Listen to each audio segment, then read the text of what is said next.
Hiya! How was everybody's weekend? Was it good? Good, good. If you just said it was bad, then I'm sorry. I just said good, good. I have no idea what you're saying. This is not a two-way communication. Anyway, in the last video, I mentioned that my microphone cable, I have troubles with it snagging on things, and I got an overwhelming amount of you saying, tuck the microphone cable into your shirt. I always do that. This thing is always tucked into my shirt. It is never outside of my shirt. I know you couldn't see that in that video because I was wearing a black shirt, but thank you. It's always tucked into my shirt. The part that snags is this part down here when I'm walking past things. And also sometimes the transmitter gets in the way. So I might transition to that RodeLink Go setup at some point in the future just to try it out. I also had some of you saying that the RodeLink Go doesn't have the best quality sound. But again, it might be worth trying out, especially for when I'm working on things like out in the bus and whatever. I don't have to worry about this transmitter that's down here separated from my lav mic. It'd be much handier if I can just clip it instead of reel it up through my shirt and then clip it on here. Anyway, I've been doing stuff this weekend. Come here, I'm going to show you. Over the weekend, I cleaned up in my wood shop, but I also started playing around with rearranging all the shop furniture in here and all the tools and everything. And I think this is the setup I might go with in the future. I'm not going to do any big wood shop projects in the near future, so now seems like a good time to do it. I've got my big granite work table in the middle there so I can have access to both sides of it. Got my table saw on this end so I can use that table as an outfeed table. I've got a bunch of big projects planned in this wood shop, basically just shop projects, that at some point in the future, and those will be underdone projects. But for now, it just seemed like a good time to rearrange things, and I had a good time. Also, I made a discovery about my table saw. It's not really a new discovery, but I pinpointed the problem. Take a listen to this.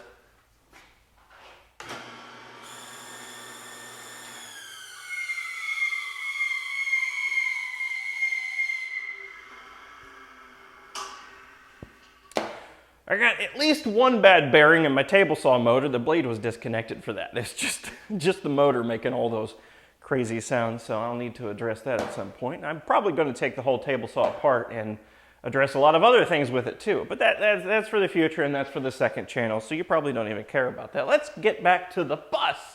Or maybe that was kind of a lie. We're not going to take a look at the bus. We're going to take a look at bits from the bus. In the last video, I scraped off all these screw holes and I said, in the next video, we're going to fill in those screw holes. And that's indeed what we're going to try to do today.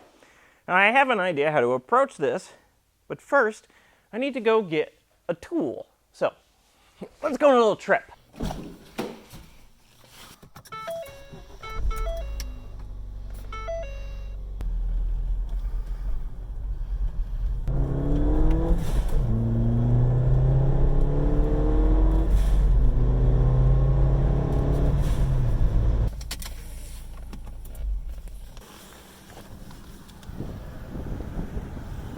This has nothing to do with the bus. I just needed some stuff for the chickens. Like this.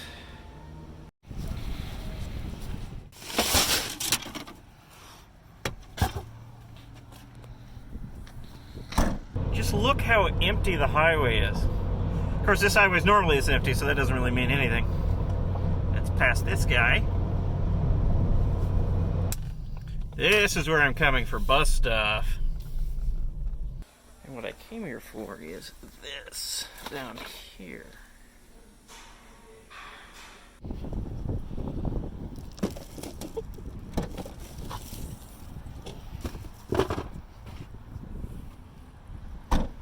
What's that? I took a different highway home? What a crazy idea. Well, that was a fun trip. I got the thing I went after, which was this, but we'll talk about that in a second. First of all, my DC power supply. It shipped today. Now I guess I need a new excuse to not work on the WeGo immediately, which I'm going to go with, I'm busy. Anyway, let's unbox this and play with it for a little bit, because that's what I like to do. New tool equals new fun. I was actually thinking about getting a DC power supply, I don't know, a couple months ago, just because it's sometimes a handy thing to have. Should have done it then. Oh well, I got it now, and here it is. Oh, also, thank you, patrons. I ordered a new camera, and that should be here any day now. Sometime, I don't know. But anyway, thank you. You allowed me to do that. I mean, sincerely, you allowed me to do that. YouTube ad revenue has dropped off a cliff. But my Patreon support has gone up in the past month. and that has allowed me to stay reasonably stable. So that's fantastic. All right, let's test this real quick by powering up one of my old dead saucer lights that I took out of the shop ceiling. Just LEDs, so I'll put 3 volts to it and just have segments of it light up. Just for fun. On. Ooh, okay. Well, it's already set at 3 volts and it's constant voltage. So here we go. Which segment? Let's do this one. Oh, God. Oops, that's 30 volts, not 3 volts. No wonder I'm blowing LEDs. Oh, this is why we're not allowed to have nice things.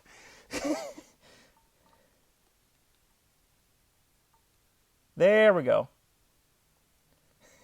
3 volts.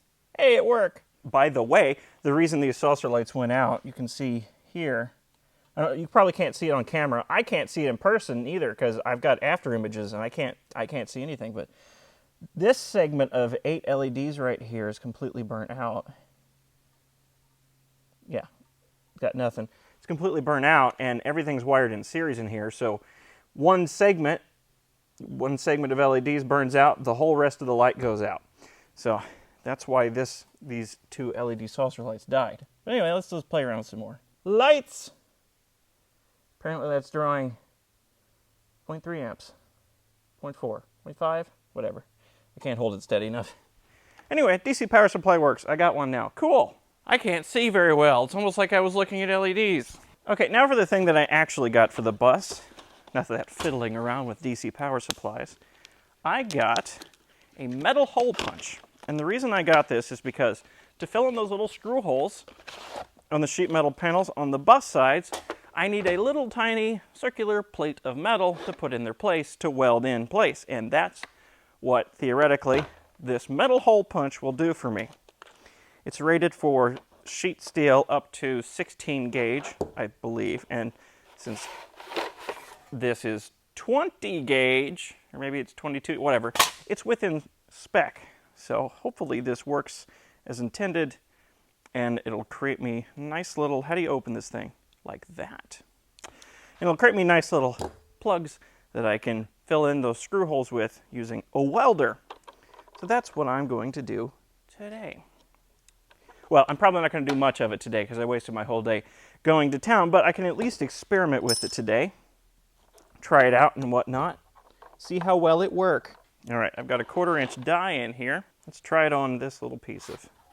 That did nothing because I don't have the die screwed up far enough. Let's try it again. And it is poking a divot in the middle of it to get it started. But again, that's not a problem because I'm going to weld over all of it anyway. This will be useful for the future anyway. You never know when you need a hole punch. For various things, not just metal. Wasn't expecting that. And here we go. Little tiny dollop of metal popped out of there. Oh, I lost it. That's okay. I have to create a bunch more. I mean, the hole it punches is perfect. That's not what I'm using it for, but it works well for that. And so I don't have to bend over and work on the ground with these panels. I pulled out some of these old table stands that I got from, again, my last job, because I pick up all the trash from there.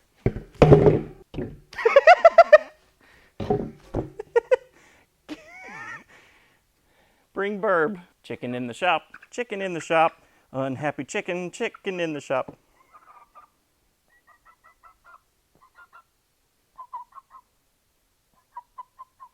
So, can you weld? No? I always appreciate a bird break. Anyway, I got this scrap plywood to sit on top of it. Basically just fancy sawhorses. And then I can put the sheet metal panel on top of it to work at it at a more reasonable height. Work on it at a more reasonable height.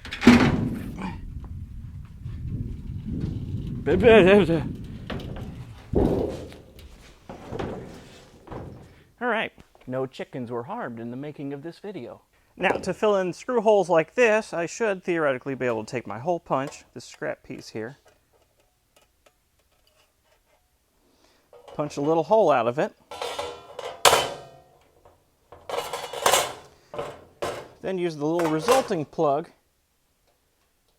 to just plug the hole to weld. Now the little plugs that come out of that hole punch have a little raised spot here because the punch guide just has a little divot in the middle, but that's easy enough to take care of on the anvil. Just hit it with a hammer, and it's flat enough. And since the die in my hole punch is 1/4 inch, I'm going to drill out these screw holes using a stepper bit to 1/4 inch as well. So it fits in there perfectly. It fits in perfectly. That's quite amazing. All right, let's break out the welder. Okay, now let's turn the welder on and try this out. This is legitimately an experiment, so we'll see how it goes. Oh, it burned straight through. All right, let's try this next hole. I've turned the amperage down on the welder. All right, this is attempt number 2. I'm actually going to hold it in place with a magnet this time. Put that right there.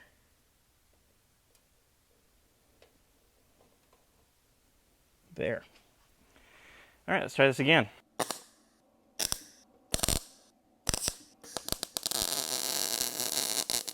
Oh God, that sunk a lot. That was too much heat.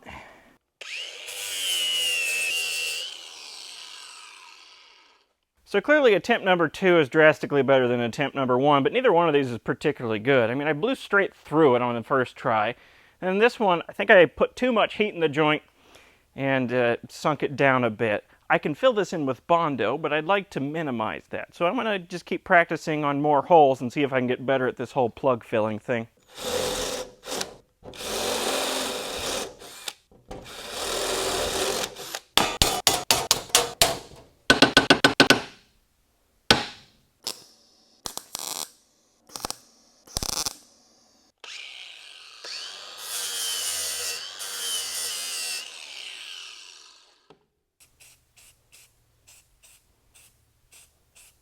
Well, it's still not perfect, but I'm getting better. There's 4 holes here that I patched up. This was the first one. You can clearly tell that there was a hole there because I didn't weld all the way around it. I was being a little too cautious. Then I got a little less cautious here, and I filled up more of the gap.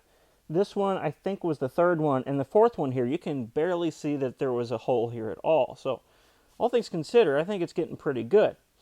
Now, unfortunately, that's all I have time for today, but that's looking pretty good. I'm going to come out here tomorrow and fill in a bunch of screw holes. I'm actually quite pleasantly surprised with how well this is working out. This was just an experiment. I didn't expect it to work out so well. It's almost working out like this is what I'm supposed to be doing, which is kind of scary. Also, it just occurred to me that I'm doing body work. Ew. And I'm kind of liking it. Ew. What am I getting myself into? Anyway, none of these screw holes are going to come out perfect. These screw hole plugs are not going to come out perfect. I'll have to go over them all with a skim layer of Bondo, but that won't be too terrible. And that comes in the future anyway. On these 4 test holes I did, I covered them with a nice thin layer of gloss black to really bring out the imperfections so that I can take my expectations down a notch.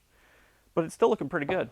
Lastly, before I go, I want to address the few of you that asked the question, why are you bothering taking these black bars off anyway? Why don't you just put them back on there so you won't have to go to all that mess of filling in billions of screw holes with plug welds? Just put them back on the bus. Well, to you few, I say, I wanted to take the black bars off. This thing is always going to look like a school bus. When it's done, when this project is done, well, hopefully it gets done at some point, but when this project is done, no one's going to look at this and say, I wonder what that used to be. They're going to look at it and say, that used to be a school bus. And every little bit of de-school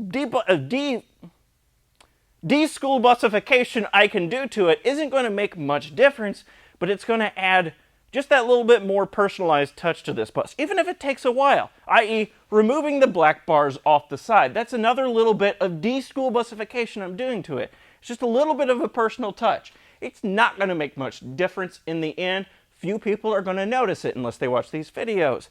But it adds just that little bit of extra heart and soul into this bus, that little bit of the caring touch into it.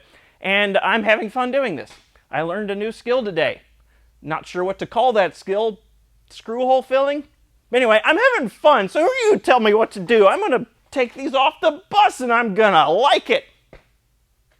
Also, if I wanted to be kind of logical about it, I could say that the screw holes that were mounting these black bars in place leaked a little bit of water. But really, I'm removing these black bars because I wanted to, because I like the look of the bus without black bars and a new paint job. So there. It's my bus. I'll do what I want. This bus project's going to take years anyway. What difference does it make if I spend a couple extra days filling in screw holes? I'll do what I want. It's my bus. So yeah, there's your answer. I'll see you tomorrow.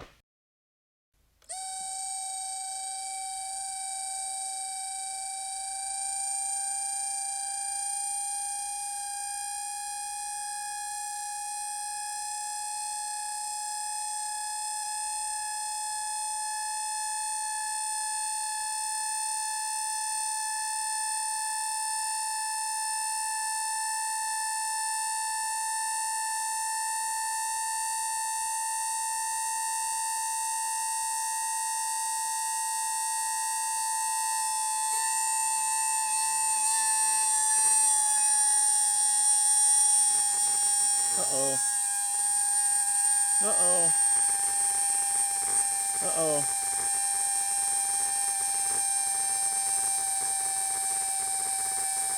Current is dropping.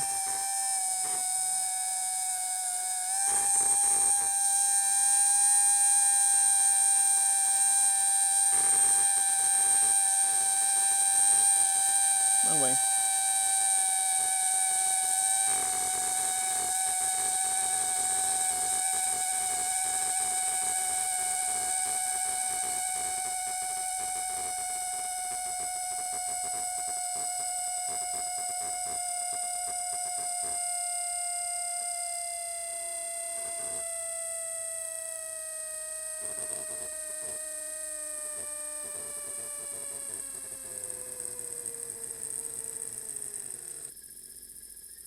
Okay, CC function works.